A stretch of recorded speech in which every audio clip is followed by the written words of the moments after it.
High Brian, আপনি যদি একজন বিজনেস ওনার হয়ে থাকেন, এই ভিডিওটি অবশ্যই আপনার দেখা উচিত। আমরা আসলে আমাদের প্রোডাক্ট যখন আমরা মার্কেটে নিয়ে যাই, তখন আমরা রাইট অডিয়েন্স না চিনার কারণে আসলে আমাদের অনেক সময় এবং অর্থ ব্যয় হয়। রাইট অডিয়েন্সটা আমরা চিনতে পারি না। সো আমরা আসলে এখন দুইটা কাস্টমার সেগমেন্ট নিয়ে কথা বলবো আপনাদের সাথে।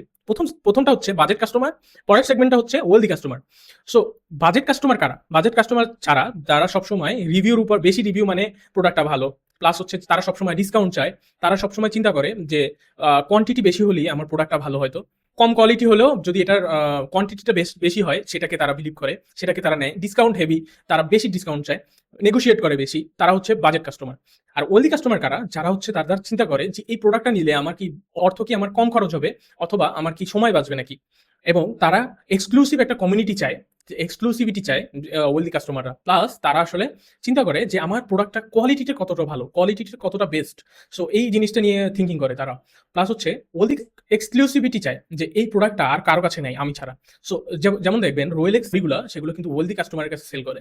রোয়েলেক্সের অডিয়েন্স সেগমেন্টেশনটাই ডিফারেন্ট। তারা আসলে একটা এক্সক্লুসিভিটি কমিউনিটি শেয়ার করে। এক্সক্লুসিভিটি তাদের মেইন থিং।